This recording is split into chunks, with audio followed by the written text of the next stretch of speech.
We can get deluded with our own mind. Mm. The mind has a wonderful way of justifying everything that we do and everything that we say. Whereas meditation, it brings you right back to your center.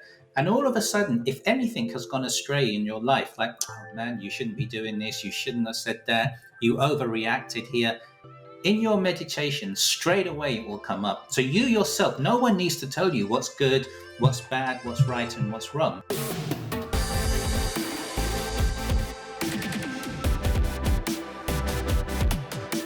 Hello everyone, welcome to the Experience Podcast. My name is Tejasva or Tex, and together, you and I are going to have amazing conversations with amazing people and learn so much through our experiences. This is a listener-supported podcast, so any level of Patreon subscription or one-time donation will be accepted with a lot of gratitude and used back to making this podcast experience even greater. Before we begin, I just wanted to thank everyone who has been supporting this podcast and my music journey. If you didn't know, I have just released a music album called Ikigai Part 1 Perception, and this was recently played on the BBC radio as well. You can head over to bit.ly/textikigai or follow the link in the description to find out more. In today's episode, I can't wait to welcome Sanjib. We're going to be talking about what a yogi might be and how we can apply that mindset in our everyday lives. But first, let's take a deep breath and close our eyes and reflect on the word yogi. Maybe it's a feeling, a memory, a person, an environment, or whatever else may come to mind.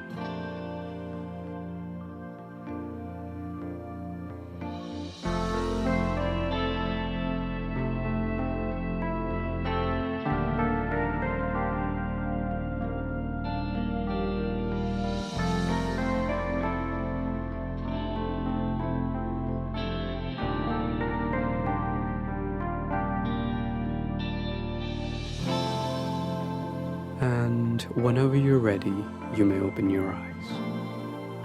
Keep this thought in mind, maybe write it down on a piece of paper, because we will come back to it later in the episode. If you're comfortable, we'd love to know what you thought of, so please do share with us in the comments below, or feel free to message us. Let's begin. So welcome back to the Experience Podcast, everybody. In today's episode, we have with us Sanjib. Now, Sanjib is an entrepreneur who used to work in the corporate world. He runs something known as the Yogi Warrior Tribe. Now, Sanjib in turn helps other entrepreneurs build their businesses and live in a relatively more freedom and fulfillment state of mind. So Sanjib, how are you and what have you been up to these days? First of all, thank you, Tej, for having me on this interview. It's been quite an effort for us to arrange this time. Yeah, Both of us have been so busy, but you know what? That's the life of an entrepreneur. And that's actually one of the things I love about being an entrepreneur more than anything else. The fact that no 2 days are ever the same, but at the same time, you are in control of your destiny. And that's what's really driven me on this journey in the first place. And in terms of what I've been up to, there's been so many projects going on. And I don't really know what's happened, but in the last couple of months, everything I've been working on has manifested all at once. Amazing. Including projects that I initially started 5-10 years ago. And that's why it's just been crazy. I've just been going through a bit of a purple patch this last sort of 1-2 months, I would say. And it's one of these things where I always teach everyone the power of focus. Do one thing, give it 100%, and watch how quickly everything else will then follow. But at the same time, I've had to deviate from my own ruling because everything's come at once. And like I say, these are things which have manifested over a number of years. And it just so happens that as the opportunities have come now, I don't want to turn anything away. So it's been a little bit crazy, but crazy in a good way. Crazy in that, oh my God, everything's happening. So now the challenge for me is to be able to still focus on each project and make sure it gets done. But at the same time, to be able to manipulate my diary, manipulate my time to make sure everything's done brilliantly the way it would have been done if I was just doing one thing at a time.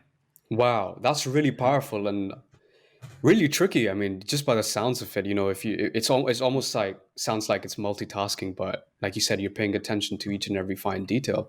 Sanjay, why don't you tell us a little bit about what it is that you do, from a perspective of people listening in and yeah. Sure. I'll do that, but I'll just pick up on one thing you said there, or one word actually, Mm, multitasking. mm, Because one of the things I firmly believe is that you can't ever actually multitask, because at any one time, you can only do one thing at that mm, moment in time. And mhm, even if, let's just say I'm talking to you, and then I take a glass of water, and then I pick up the phone, it may appear that, hey, Sanj, you're all over the place, you're doing all these things. But in the reality, in this moment I'm talking to you, this moment I'm drinking the water, this moment I'm on the phone. And that's one of the things a few years ago that I actually realized myself, in that, okay, you can focus on one thing at a time, but you still can do many things all at once. But mm, it's just about whatever you do, being absolutely focused and committed, 100% in the moment. And if you can really master that, that's where you can take on many, many things, but not get overwhelmed, which is what mm. everybody else does, because you're in that moment. And so that's just what I wanted to pick up on there when you No, said thank you for multitask. sharing that. Yeah. Yeah, because it's a powerful thing. Because, like, even though I teach my clients not to multitask, I teach them the power of focus, like I mentioned earlier. But the thing is, it's once you do have that control over your mind, which is, we can talk about that a bit later on as we go along, because everything essentially comes back to your own mind. Your whole external world is just Mm, basically a reflection on what you feel on the inside. yeah, So if 100%. ever, so if ever you're feeling like overwhelmed, confused, or if ever you're feeling like a lack of control, like a lot of people do in this world, whether it's the corporate world, college, or even if you're just at home, you'll see that quite often the confusion's never outside; it's always here. And the way to get over that, and coming back to what a yogi is, it's just literally being in the moment, connected to yourself. And once you do that, you'll never have a problem with multitasking. You'll always be able to Mm, give 100% each time. And mm, then that is one of the things which I can't teach this to all of my clients, because quite often they don't have that initial control over their mind. So that's one of the first things I need to do with this whole Yogi Warrior tribe. Because essentially, what the Yogi Warrior tribe is, I believe that was your question, right, in the beginning? no, so my question was just, yeah, so what is it that you do? Um, Yeah. yeah, yeah, Basically, everything I do is connected to the Yogi Warrior of tribe. course. Mm, And what that is, initially, this started off with just me, just simply writing about mindset, writing about spirituality with no real purpose as such. I was more just doing it for myself and sharing it on social media. mm, And this was during my corporate days. There was no intention of becoming an entrepreneur or setting anything up myself. And also, there was no real marketing with any of this. I was literally, in the beginning, it was just me writing and me reading it, one or two followers, and that was it. But then I found organically, people started to like what I was writing, and I started to share it with other people. And I found that even though my audience was growing like across, the realms, it was like everybody who was enjoying my work. But I then noticed the people who were really resonating with what I was saying was entrepreneurs. mm, Um, the reason being is because with entrepreneurs, like, let's just say I take someone who's a student, and, I work on their mindset and I help them to be, like I said, connected to yourself, more productive and achieving more in their world. Okay, that's great. So let's just say last semester you got a B in your one class, and this semester you get an A minus. Okay, that's great. That's an improvement. You've done well. We can measure that improvement. But now let's just say you're an entrepreneur and I can give you a 5% edge with what you're doing. It's the same work that I'm teaching everybody, the same concepts and the same wisdom. But with an entrepreneur, if I give you that 5%, you can now add another million to your business. You can now go mm, and impact another 5 million people in terms of your clients and your market. You can now go and hire so many people and create a movement. And when I real and also entrepreneurs, they get it. Because I always believe if you really want to understand any form of personal development, become an mm, entrepreneur. You will go mm, through the gamut and you will literally go through everything. So that's how, even though this wasn't really intended to be for entrepreneurs, I just simply started sharing my own wisdom because I just felt like it. yeah. Um, I just found over a period of time, it was entrepreneurs who just naturally gravitated towards me. And Mm, then as I started doing seminars based on people asking me to do workshops, I just found that even though, again, it wasn't marketed to entrepreneurs, the people getting the most benefits and the biggest results were those who already had something, who, if I could give them just that little bit of an edge, they would then extrapolate and then, just take it to the moon and back. I think that's amazing. And I'll just share a thought that I had recently. I was, so I'm releasing an album soon, Ah, music one, yeah. And I was like, okay, like how do I even go about promoting this? So I had a couple of ideas and things like that, but I knew that in general in the past, anytime I released a song or, then it was only the musicians who'd really understand what I did, whether it was from a lyrical perspective, a music perspective, from a vocal perspective. It was the musicians who would understand it a little bit more than people who don't know music. And obviously that makes sense when you say it out loud, but initially it's just a feeling and you're not quite sure what's going on. So what you said really, really makes sense, because you said the people who got it the most, the people who resonated the most out of it were the entrepreneurs, because the entrepreneurs are the people, and you don't have to be an entrepreneur by profession to have the mindset of being an entrepreneur, right? So exactly. when you, even if you just take the step of even in your own job, if you're doing a job or you're doing a project and you have that sort of a mindset, that when you try something new, the amount of barriers you have initially, where people maybe don't like your idea, or how do you even go about addressing the idea in the first place. So when you talk about mindset, I think you're right when you say the entrepreneurs or the people with the entrepreneurial mindset are the ones who resonate with that the most. So yeah, no, I just thought I'd share that because it's a definitely a You're, thing. you're absolutely right, because don't forget, even if, like, I appreciate not all of your listeners will be entrepreneurs, Mm, but if you think about it, even the company you're working for, it was set up by an entrepreneur. Somebody mm, first had the idea. And if you look at all the people who, progress within the company, if you look at the marketers, you look at those in sales and business development, they're all people who have an entrepreneurial mentality, that ability to create. An entrepreneur is somebody who finds solutions to a particular problem and then adds mm, value. mm, And basically, it's like, that definition could apply to anyone. It could apply to a mm, housewife. A housewife could have an entrepreneur mentality, being creative, being able to solve many things, being able to mm, consistently add value. So it's not necessarily that you need to have your own business to have that entrepreneur mindset, but it's just easier to relate to. And you're absolutely right. Everything comes back to you, because, like, where you were talking about musicians and other people not being able to understand what it is you're doing. And then when you spoke about how, in the workplace, you may have an idea, but other people may be hesitant to have changes.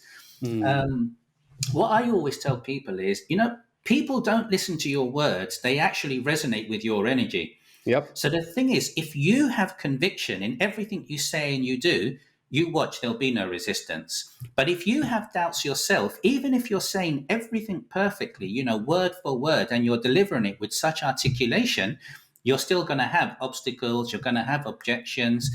Because again, coming back to what a yogi is, if everything's just a reflection of you, you'll find that once you are fully brought in on your own ideas and everything that you want to do in life, it becomes so much easier to not just share it with the world, but to have the world actually come on board and then encourage you to go further. Definitely. I think this is something I've experienced in my own life as well. I feel like the older I grow, the kinds of things I want to do end up in some ways almost manifesting themselves, And it's something I've seen a lot in the past 2 years, where there were certain things I wanted to do. And because I think, at least in my case, what happened was the moment I switched from a mindset of, oh, I want to do this because I want attention, which is something we all do and is something I used to do a lot when I was younger. When I switched the mindset from, oh, I just want attention, to, okay, how can I actually use this in a purposeful way? How can I actually add value to the world? Even just doing something like a small podcast like we're doing right now, or something like creating music. How can I add value to the world with something like that? And the moment I switched my mindset to that, these opportunities just started presenting themselves. Or it's either that or the opportunities were there, but now I saw them. Yes, yes. And this is something I feel like people misunderstand a lot when it comes to opportunities. They're like, oh, you got so many opportunities, or this person has so many opportunities. Maybe the opportunities are always there. We just need the perception and the vision to actually understand that this is an opportunity. Yeah. Do you know, there's a couple of things you said that I just picked up on whilst you were speaking. And these are things which, for yourself and indeed all those listening, Mm, I think this would really help to amplify your manifestations, mm, where things literally come as soon as you think. and or as soon as you're ready to receive whatever it is you're thinking. The first thing I picked on is, where you were saying before, you were saying, I want to have this, or I want to be doing this. If you focus on the want, like if you say, I want to be healthy, I want to be happy, I want to be married, and you keep focusing on that, what's the only thing that's going to grow? The want. The want. The only thing is going to be the distance. So a really easy way to change your mindset, because if basically you're going through life and things aren't quite happening for you, or they're happening, but it's too much of a struggle. So by the time you get what you want, you can't enjoy it because you've just burnt yourself out. You've burnt too many bridges along the way. So if you're finding that you're not in a state of flow, I would suggest everybody do this. It's literally, when you start thinking about the things that you want, imagine as though you've already got it. So you'll say something like, I have a successful podcast, I have all these amazing opportunities, even if you don't. But it's not just enough to say it, because you're like, I know you've got books like The Secret that talk about just manifesting and having affirmations. But again, like I said earlier, everybody resonates with your energy. It's more than just your words, but it's actually how you feel. It's actually the vibration that you give out when you say these things. So if you imagine that, okay, my goal is to have a Bentley, for example. But then if you imagine, okay, if I'm sitting down inside that Bentley, how would I feel? The smell of the new leather seats, the computerized, functions in the car. Just how would I feel? And if you can really imbibe that, even when you have nothing. So it's more than just thinking it, but it's actually feeling it and then giving out those vibrations, because it's those vibrations that actually then manifest and come back to you.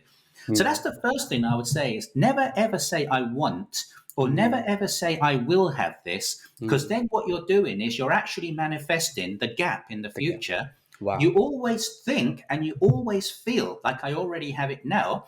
And then to go along with that, I'm a great believer in the power of words, because, even when you said, oh, I've got just this small podcast, even when you say a small podcast, you're putting it out there that this is just going to be small. So there may only be like 10 people in the beginning listening to this. It doesn't matter. From your perspective, you sit, you talk, and you operate as though there's 10 million people. And even if 10 million people do come and listen to it, nothing changes from your perspective to even just the first 10.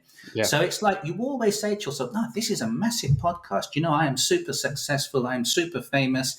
This is how I'm operating. This is the energy that I'm emitting, even at this stage, right in the beginning when I have nothing. Because if you remember with my Yogi Warrior tribe, I said to you in the beginning, it was just me writing and it was just me reading. But the thing is, I never once thought to myself, do you know what? There's nobody actually reading this. Why am I actually putting this content out? I always thought, this is amazing, Sanj. If anything, this is amazing for yourself. And I know whoever reads this, whoever reads my content, is going to transform their lives. And if it doesn't, it's because they're not ready. Now, on one hand, like, you said some people may be challenging your thoughts and challenging your ideas. Some people may think that's conceited. It's not. It's confidence, because you're not sharing this with the world. This is something you're feeling it from within. So you don't actually go out and say, I'm confident, I'm strong, I'm this. You don't actually say anything. Any of this, yeah. But your very presence, your very vibes. And I swear to you, with everything you do, not just now, but even going forward, anything you want in your life, no matter how outrageous, first of all, you get real clarity on what it is you want, because you yourself, that clarity is for you, not for the rest of the world. And then you actually operate like we did in the meditation in the beginning. You go deep within yourself and you just actually imagine right now you have everything. And how would that make you feel? How would that make you operate? And then everything, your words, your body language, your tonality, and also the person you become. When you reach your goals, you then become that person. How do you then feel? How's your posture? How's your body language? How's the tone of your voice? Everything. Imbibe that right now from the very beginning, and then watch how quickly, because the universe responds to vibration, Yeah. And the thing is, this is something which, if you look at all the great business leaders in the world, they don't talk about this, but all of them actually follow these kind of principles. You'll be amazed how many of them meditate, how many of them actually, even though they may not consider themselves spiritual, they're actually very well versed in understanding the power of vibrations and the power of actually being what you want to be before you becoming it, and then actually having that manifesting, because it has no choice. So I love this topic so much, and it's actually something my mom introduced me to when I was 17. So Sanj, you know I'm a big Ferrari fan, right? And it's a sort of a given that people always just look at me and they go like, yeah, I can see him in a Ferrari, and that's very nice of them to say, you know. But I remember when I was 17 and I was doing an internship. This was before I joined Imperial, and I was in Swindon, and I was put in a hotel that was right next to this showroom. Yeah, and I've always been this very vibration kind of person, like, you know, sensing people's energies and sensing people's vibes. And at the time, I think my dad had bought me new um, shoes, which were like professional shoes, you know, like Oxfords and Yeah. stuff. So what I did was I just put on a suit, and I went the day before I was leaving for the internship. I went to the showroom and I just went up to the concierge, the reception, and I told them, "Hey, is it okay with you if I sit down in one of these cars?" They're like, "Yeah, go for it." And I said, "Are you sure?" They're like, "Yeah, of course." And I went in and I sat in the car, you know, in the red, beautiful Ferrari. I sat inside it. It was the exact same one I wanted, 458 Italia. And you're right. It was that smell, it was that feeling, and I just sort of put my hand on the steering wheel and I closed my eyes. And this is a story all of my close friends know. So apologies if you're hearing this again. But I closed my eyes and I just imagined driving this car with this particular smell. And it wasn't to show off, or it wasn't to, you know, flex that I have a Ferrari. It was just, wow, I'm sitting in this beautiful piece of engineering technology, you know, and it's just so smooth and everything.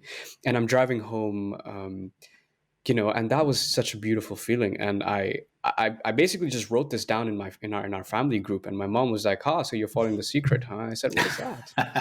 And she said, "You know, you've been following the secret ever since you were born. You were actually Wow. born with the secret in mind." Wow. Um, and Then she told me a little story of how, you know, my parents manifested me, and which is a beautiful story as well. I think you've heard that one, but I'm not going to share that I, publicly. I I'm not haven't, gonna, but you can tell me afterwards. yeah. I'm not going to share that publicly. But it's a beautiful story, and it just kind of shows to, you know. Then I read The Secret, and I was like, whoa, my mom's right. I have been doing this for years and years, but I wasn't conscious of it. But the moment I got conscious of it, it started happening even more. And I think that was amazing. And another thing that The Secret especially helped me with was actually shift from the mindset of doing things for attention to doing things for goodness. And, you know, like you said right now, you said, you know, if you're focusing on the word want, you're sort of creating that gap, and you're increasing the gap because that you have that scarcity Yes. mindset, as they call it. And the Yes. scarcity just keeps on increasing. Whereas you actually want to be in an abundant mindset, so you feel like you already have it. So in my head, I was super famous, super influential, had all these cars, had a private jet, a huge house, and all of that good stuff, you know, materially incredibly successful in my head. And then I said, now what? And that was a constant existential crisis I had just before joining Imperial, and even while I was at Imperial. I was like, okay, I want all of these things, but I don't know why I want them.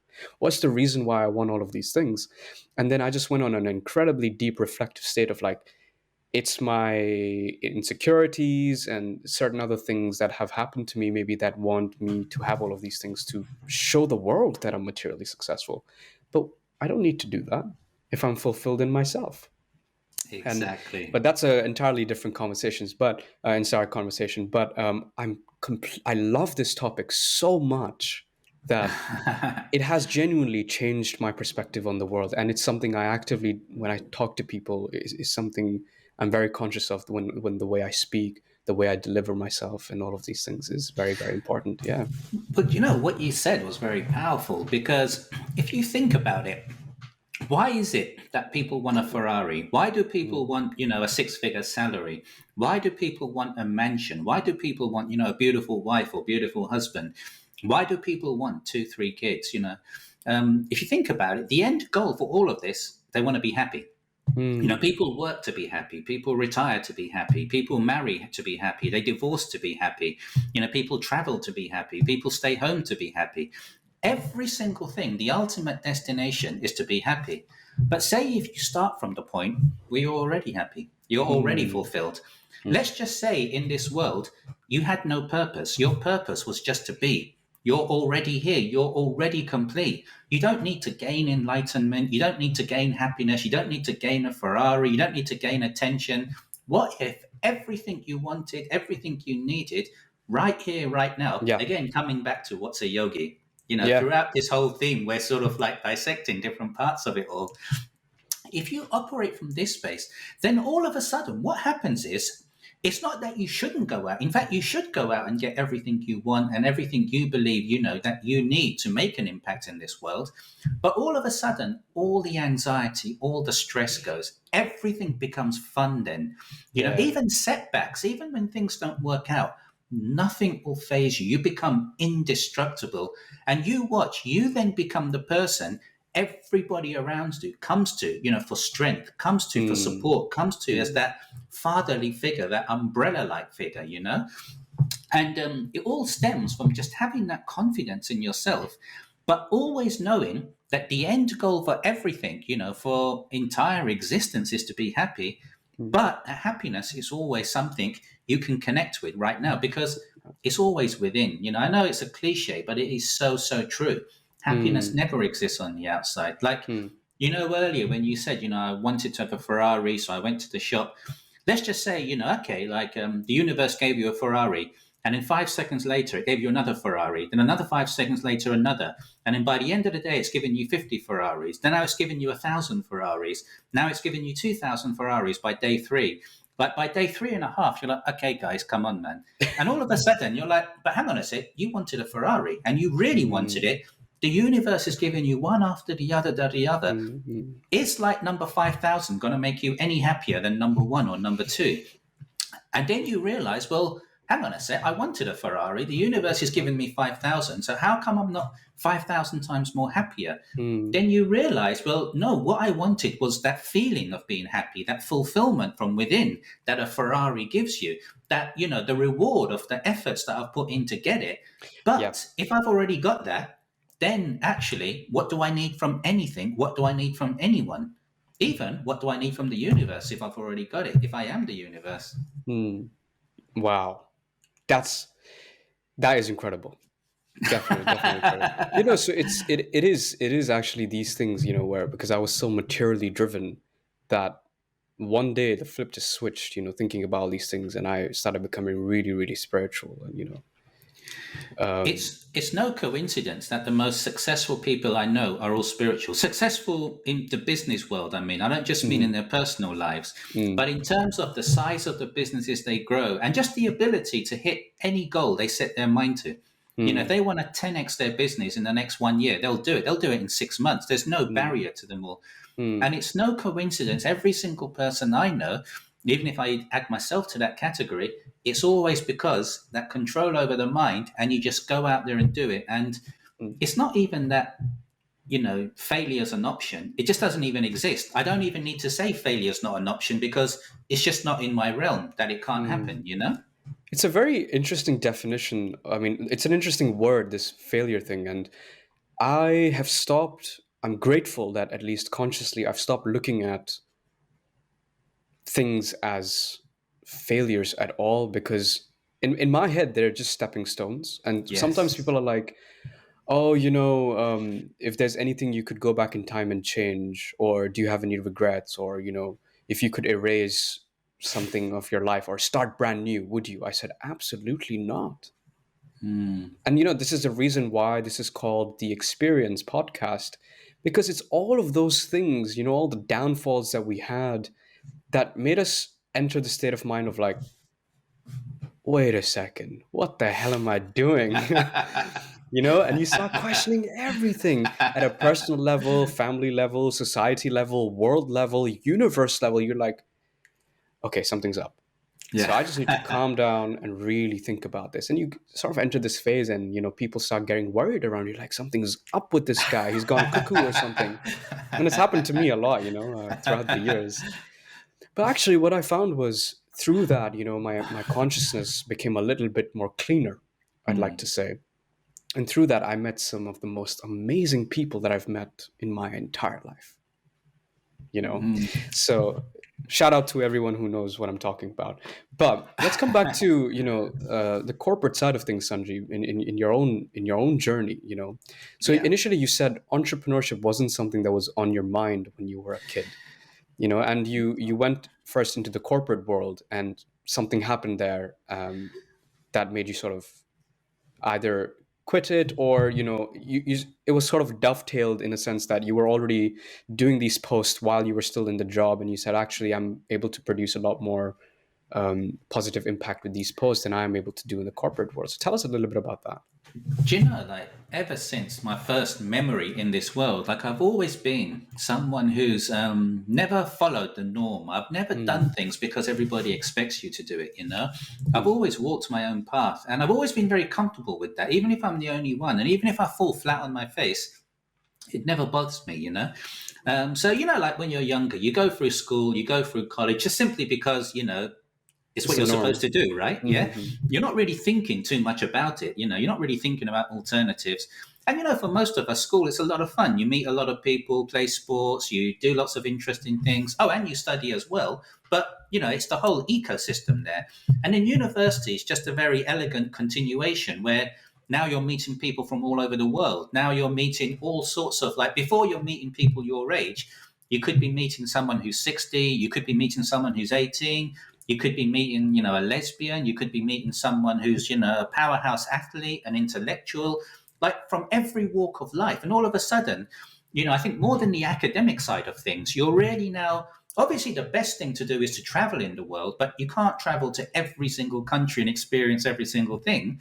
But if you go to university, you'll pretty much have every experience come to you if you're just open enough to receive it. Mm. So I really enjoyed all of that. And then, of course, afterwards you finish university, and that's pretty much training you to get a job. It's training you to start a career. So I got headhunted. I did that, did my master's in marketing, worked in business development, and did very well. I always enjoyed it all. Again, meeting lots of people and having more and more different experiences along the way. But I always knew deep down inside that, you're more than this, Sanjib. Like, this is just like, it's no different to school. It's no different to college. It's no different to anything else, And your title may change, your promotion may change, everything may change. But in reality, it's just the same. You weren't put on this world just to simply work and just to make money. And even if you were, like, there's much more elegant ways of making money. And also, it's like, rather than spending 50, 60 years to acquire all your wealth and then retire happy, why not do it in 2 years? Why not do it in 1 year? Who says no, And so it was always this realization that you're so much more than what it is, you're doing now. But I'm sure, like, you and a lot of other people who are listening can appreciate this. It's not everybody else around you thinks that way. Like, to them, it's my work is everything. I love my job. I love this. I love this. So it's difficult to have these conversations, not just with many people, but with anyone, and even in your own family, people won't always understand the journey you're on, because the reality is, even you may not understand the journey you're on. So, you can't be surprised at other people, being confused at you. So it was just this constant feeling. And then, like I say, I was doing very well. The irony was, even though I wasn't committed to my work or career, I was doing very, very well the whole way through, company car, everything just being given to me, winning awards. But like I said, none of it meant anything to me, And I think it was when I was I remember exactly on my 30th birthday. So I'd been working for a few years in my 20s, and I hit 30, and then I just called my boss up, for a meeting then. And he pretty much knew, because no one calls him up for a meeting. It's always him, like, chasing people around. And I said to him, do you mind if we meet up for lunch? And then we just met up, and I just said to him, do you know what? I'm leaving. And he goes, but why, Sanj? You're the head of this team. You're the head of our department. You're doing so well here. You're on this track to become, whatever it is you're going to become. And I just said, yeah, I know, but that doesn't interest me. And the thing is, I never really explained anything too much to him. And there was no real big transition. There was no real aha moment. It was just simply, I knew you're so much bigger than this. And that's not to belittle. Like, I loved everything in the corporate world and the multinationals, the startups I worked for. When I say you're bigger than this, I'm talking about myself, like my role and what I was doing within those companies. I knew that for my own growth and for me as a person, I was bigger than that. Like for other people, that could have been total fulfillment. Yeah, yeah. So for me, I always knew that. And it was a very seamless transition to say, okay, if I'm not going to work for anybody, what do I do? Okay, become an entrepreneur. Like no one in my family become an entrepreneur. I knew nothing about it. To be honest, I didn't even care. I just thought you'll figure it out as you go along. Somehow, like I didn't even know what I was going to do. So as I said, I had started, putting up posts like on Facebook and on other social media. And as that started growing, I just kind of like I just started to get a bit of a following by default. Like I didn't mean to do this. And then it was my following who are asking me, like, Sanj, it's great you're sharing this up, on social media and the internet on various formats. But we'd love to do a workshop or seminar with you. So it was in response to them that I did my first seminar. And then with no marketing or nothing other than, hey, guys, I've got a venue this time, this place, 2 days. I sold out the whole place. Wow. Without actually, I can't remember how much I charged for it now. But I just looked at what everyone else was doing for similar stuff. And I looked at the higher end and I made sure I was higher than everybody else.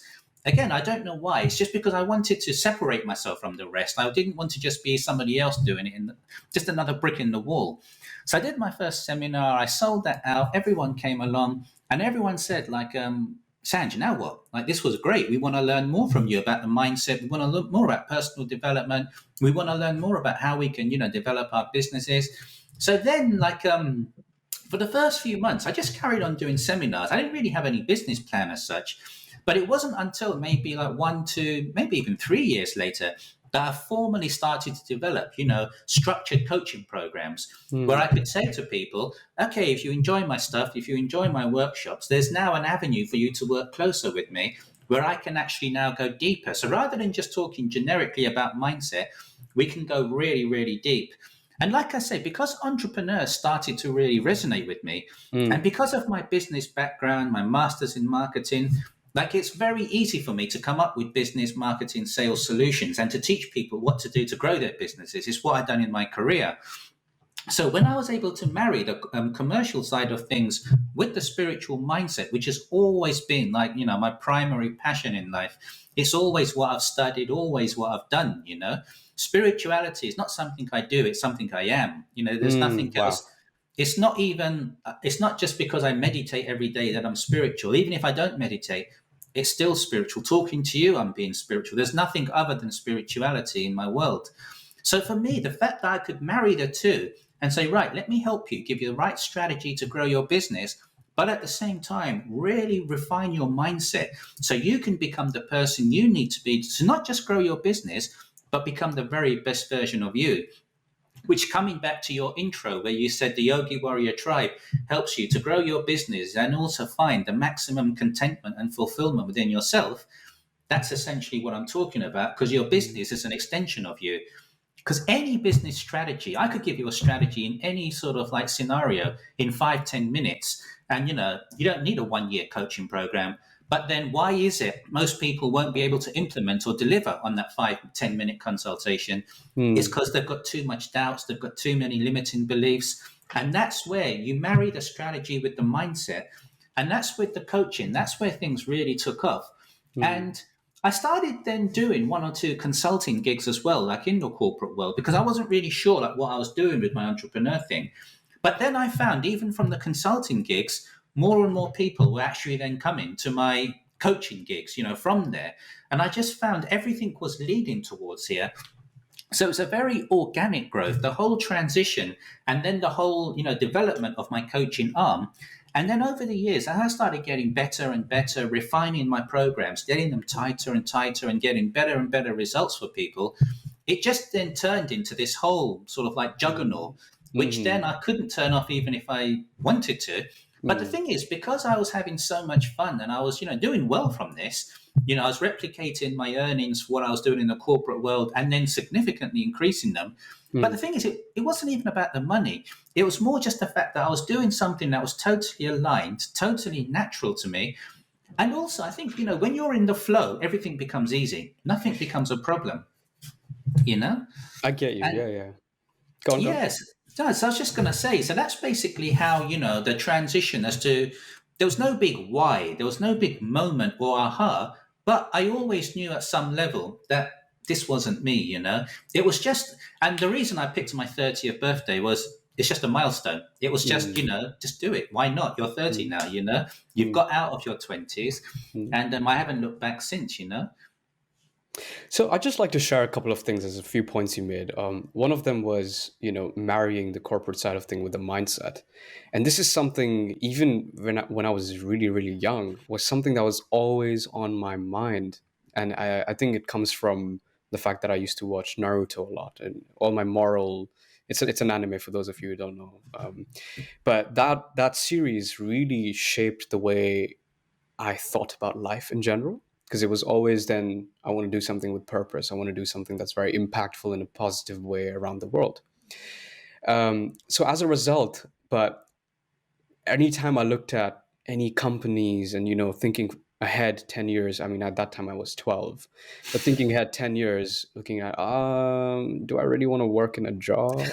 Maybe not. And so I used to very openly say, yeah, I'm going to become like a huge entrepreneur and all of that stuff. And there were two sides of that coin. One was I genuinely wanted to do something big, but the flip side for that was it was also driven by wanting attention. So this is the flip side of that. But it's very nice to hear, so I've interviewed you and I've interviewed a couple of other entrepreneurs as well. And the general theme that I have picked up on in all of you is you always had in some way the mindset, whether you are aware of it or not, but you did join a company and you learned so many things from that Yeah, company, and then you were able to become a successful entrepreneur. I think currently in our current world with my generation of people, there's this sort of trend of like, oh yeah, we'll be our own boss, and that's why we want to be an entrepreneur.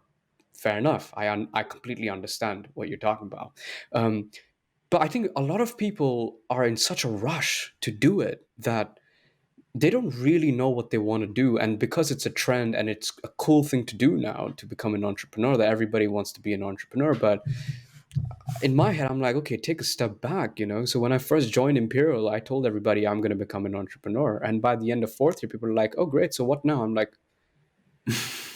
I don't know what I'm doing. But I'll tell you what, you know, it's a thing of you gaining the experience, you gaining insight when you're in the corporate world and stuff. So this company that I've joined are just amazing people, and I'm so grateful that they hired me, because every other company that I had sort of applied for or seen ever since I was young, most of them didn't feel like a place I wanted to be in.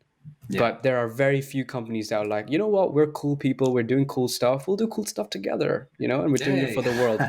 So I really appreciate that. So shout out to all of those companies who are consciously trying their best to create this sort of environment for people, because that, in my opinion, is where people will thrive. Another thing I wanted to touch on was, um, talking about the spiritual side of things.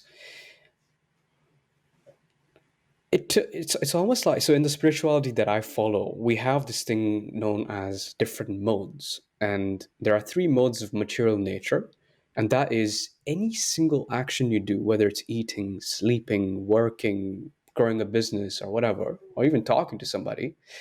There are different modes of doing it. You may be in the mode of ignorance, you may be in the mode of passion, or you may be in the mode of goodness.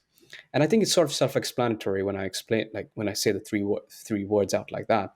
So if you are, out there and you're just, talking about something you have absolutely no idea about, or you're eating food that is, really, really not good for you, and you're doing it on a daily basis, and I'm talking about the extreme side. This in this case, it is eating in the mode of ignorance. Or when you are even sleeping, when you're sleeping way too many hours, you are sleeping in the mode of ignorance, right? Because right.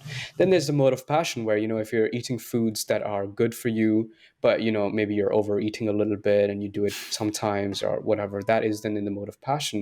Or when you're sleeping too little because you're like, no, I need to get up and I need to, I'm a very competitive person, so I need to go and compete with all these people, so I need to get up early. I'm quite the opposite of that in this case, but that is more in mode of passion. And then the mode of goodness is you sleeping the right amount, or in terms of food, you're nourishing yourself because you're healthy and it tastes good and stuff. Beautiful. Then obviously there's an extra side to it, which is the mode of transcendence, in which you do something with the purpose of benefiting the world in a Yes. positive way. And it's a little bit tricky to even achieve that. I won't dive too deep into that. But I when you talked about creating this impact in the world, and going through the strategy way, I mean, corporate strategies and, stuff like that, but you're being spiritual about it and you're doing it. Okay, why do I even want to promote this business? Is it even doing any good for people? You know what I mean? So having that place of mind, and you're right, it in a lot of cases, in my own personal experiences, anytime I've approached something, consciously trying my best to be in the mode of goodness, the anxiety leaves. And it Yes. is so beautiful when that happens, because it's Yeah. almost like you're like, you know what, if this is honestly good for me and I can do this, it will happen. You can manifest it and be in the right mindset and it will happen. I just think that's honestly really beautiful. Another one thing I wanted to touch on was being in this entrepreneurial mindset. And people like you and me are we're very, very creative people, and Mm. we think of solutions in ways that sometimes even we find crazy. It happens. um, and like you said, I'm bigger than this. You use this phrase when you were talking about, and Yeah. I just want to clarify for the people who are listening in the audience. um, when we say things like this, it's that in our own personal lives we think that by being in an X position versus in a Y position, maybe personally I can have more of an impact to myself and to the people around me in position Y rather than in position X. So don't ever, because this is a pressure I sometimes felt at Imperial, where a lot of people were very academically smart and they were always studying and getting really good grades, and there was me who sometimes didn't even go to lectures. And I felt really guilty about that. But I just want to reassure you that in some cases a certain way works for people, and in some other cases other ways work for people. So in my case, I can see that doing a podcast and sharing my experiences and doing the music, honestly, I believe can have an impact on people, because that's what helped me when I was younger.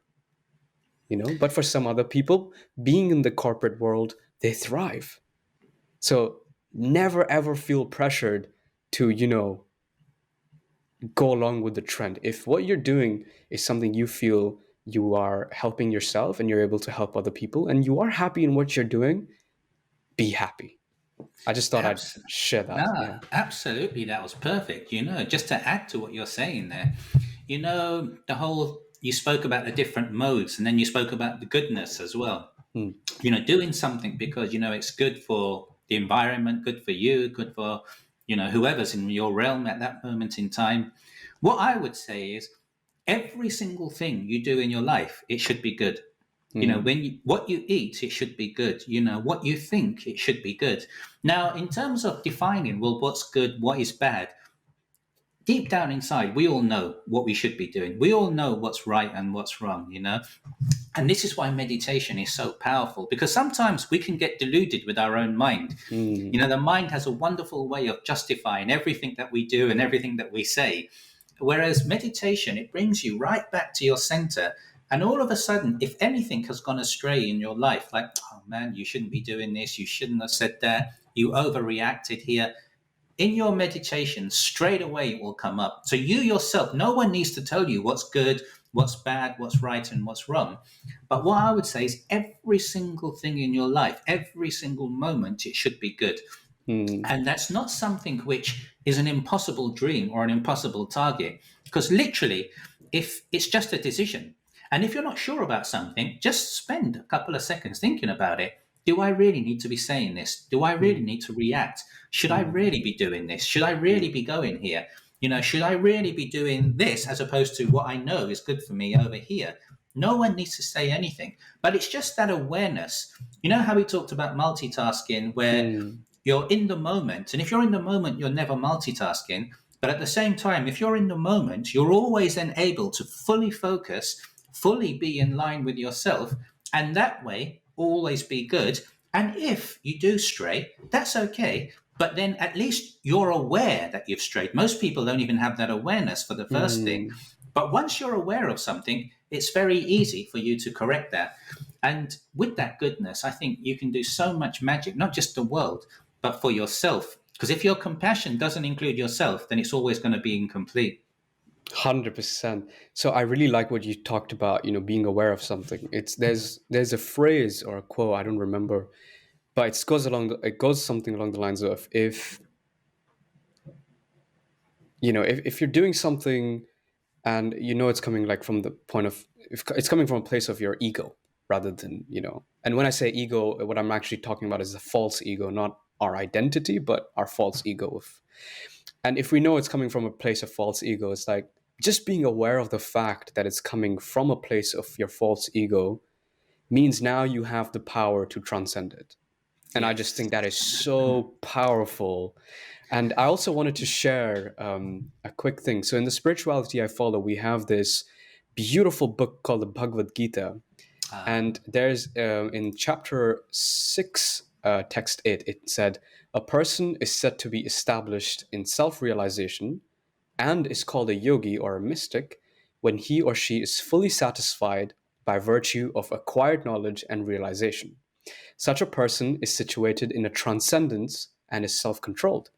He and she sees everything, whether it be pebbles, stones, or gold, as the same. So I'm not going to touch on the last line of what that said. That's a little bit of a deeper conversation. But I just think it's so beautiful because it links right back to, self-awareness and self-control. And I think even just having a conversation, I think this is why therapy is so powerful, or even just speaking to a friend when you have something you need to vent something or something like really heavy on your chest. The reason why it's so important to get it out and just think about it is because the moment you speak it, it becomes a little bit more real. If it's just in your head, there's so many false scenarios in your head that are just rolling and rolling and rolling, and most of them are not good most of the time. But when you say it out loud, it becomes a bit more real. And when you say something, sometimes you're like, "That's a bit silly. Why am I even upset about this?" You know. yes. And so when you're aware that something like this has happened, you now understand that this is coming from your mind. And in the spirituality I follow, we are told that we are not the bodies, we're not even the mind, actually. Mm. Um, Again, not diving too deep into it, but when you know it's coming out of your mind, you know that this is not completely you. This was a conditioned thought because of the way that we live our lives in today's day. And now that we know that, we can transcend it and we can change it. Exactly, exactly. I mean, that's beautiful what you just read and then what you shared there. Because, like where you talk about transcending the mind, it's actually something all of us do anyway. It's just Mm, that people aren't aware of it. mm, Like when I say connect to yourself, the reality is we're always connected. It's just because, like you said, the mind is, something that controls us as opposed to us controlling the mind. Because when you control your mind, you control every facet of your life. For example, even your ego can actually be used to do something good. If mm, you then go and say, I'm going to feed the most starving children in this world. Like they just feeds 100 people. Do you know what? I'm going to feed 10,000. I'm going to smash his target. The thing is, on one hand, you could say, whoa, that's your ego talking. But on the other, hey, there's 10,000 kids are going to eat mm, now. So the mm, thing is, they're all thanking your ego. Your ego is divine. So it's not so much what you have, but it's how you use what you have. And it comes back to what you said, that self realization where you're not the mind, but your mind is actually a tool for you to use in any way you see fit. And mm, you are the controller. You're not the mm, one being controlled. That's true freedom and fulfillment. mm. Wow, yeah, for sure. I mean, the intention of what you're doing is so important. And again, it's just coming back to the modes again. So if you're again in the mode of ignorance, passion, and goodness, so you giving to these people is an incredible cause. And on top of that, if you were doing it for the you know for the good reason, I think there's so much happiness that just comes in there by default. You don't even. I just. It's It's, already within you, right? The yeah. happiness. It It's doesn't it's even come to you. Yeah, and it's in the perfect like mood of service, and I just think that's amazing. And as entrepreneurs, we really have that power and the responsibility to be able to do that. Because also what I've seen, like with many charity groups and people I know that do service work, even that service can give rise to ego. Mm, You've got to be so careful. So that's why I say everything should be good, because even if you're thinking, okay, I'm doing this and this is good, okay, I'm helping these people out, so this is good, that can give rise to something which potentially can then take control and control you. yep. you know Yep. whereas if you just say, but everything I do is good, like even if I'm at home and nobody's around me, nobody sees me, no one takes any notice of anything that I'm doing, but I see a fly and I open the window and I just gently allow that fly to go, I cajole it to go out rather than just stamping in it and killing it or what have you. The thing is, no one knows I did that, no one's going Mm, to acknowledge it, the fly won't even acknowledge it. mm, Doesn't matter. Always be good. Always do good things. And if you just operate from that perspective, you'll just see that, in terms of like, attention, in terms of like why you do things, in terms of even the modes that you were talking at, you do literally transcend that, because goodness is all you are. Goodness is all you do, and happiness is all you are as well. And what you'll find is the more you emanate from a space of abundance and a space of, completeness, the more, again, coming back to vibrations, that comes back to you. It comes back in abundance. If mm. you take one step towards the universe takes 1,000 towards you, Yep. Absolutely. Yeah. One final thing I'll share before we leave it. You talked about the fact that you're not surprised that the most successful people that you've either interacted with or seen are highly spiritual. And there's this video that I used to have on loop. It has something to do with The Secret, actually. And when I was in high school, and it was time to apply for universities, and I knew that I wanted to stay in the UK and go to a really good university. I applied to a couple of really good places, and I also applied to Imperial because I thought, okay, Imperial's number one. Apply. What's the worst thing that could happen? And then I got an offer from Imperial, and the offer was A star, A star, A star, A, or something completely outrageous. Yeah. And I looked at that offer, I was like, whoops. And I had a conversation with my dad, and I told him, listen, I don't know if I can get this A star, A star, A star, A, like, but he said, okay, I mean, it's completely up to you. Do you want to choose the other one or this one, whatever?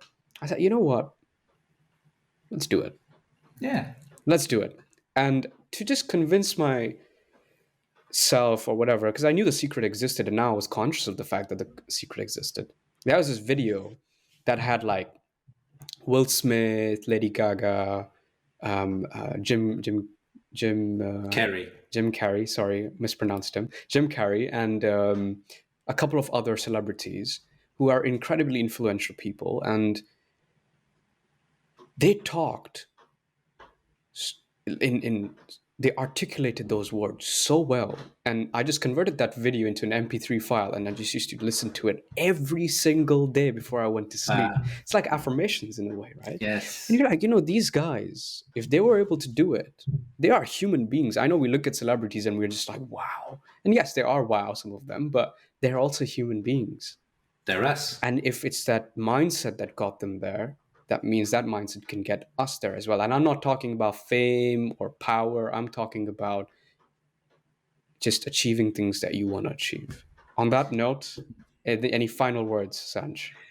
I think this is a conversation with literally, we could go on for all 10 Yeah. episodes, can't we? Like, I think we've just touched the surface, but hopefully what we've done is, at least got people thinking about one or Mm. two areas of their life. And in talking about our journey and our stories, hopefully there's elements that people can resonate and think, hang on a sec, I'm in a similar situation, or I know what he's talking about there. Like, let me go a bit deeper into that. And hopefully we can get people thinking, get people, starting to look at things from a different perspective.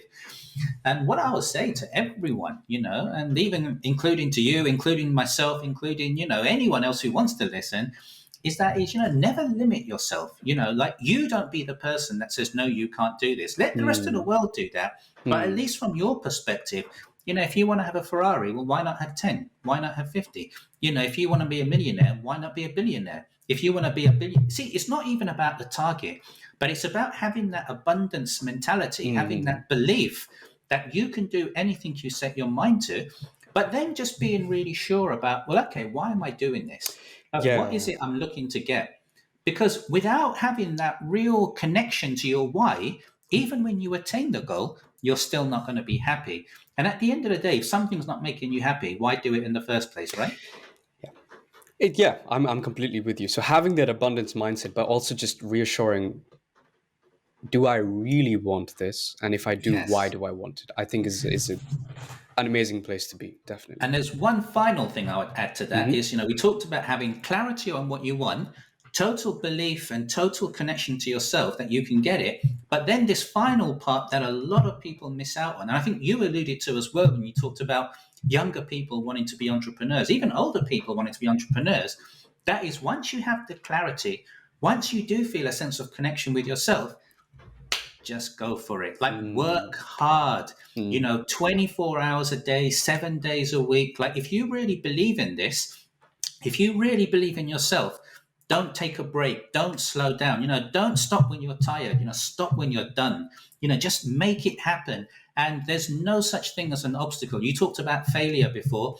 All failure is just a mechanism to give you feedback, just to realign you. Saying, okay, you did this, didn't work out, but what can we learn from this? How can we align?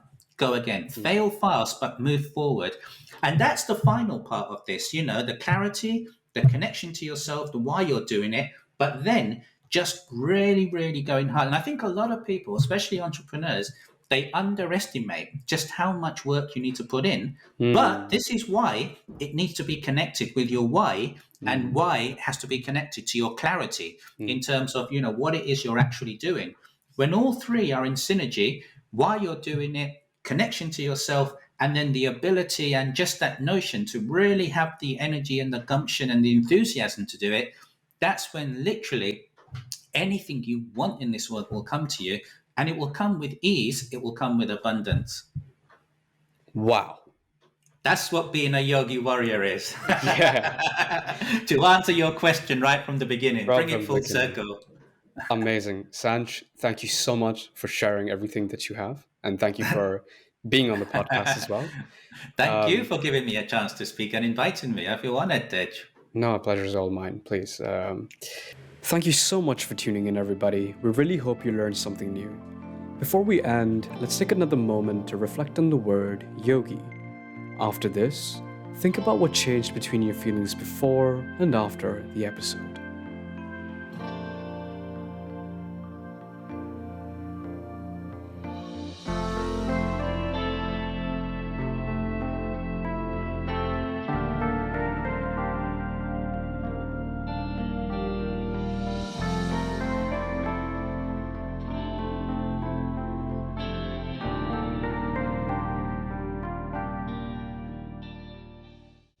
This podcast was created so we can listen to all our stories and learn from each other, because there's so much that we all experience in our individual journeys.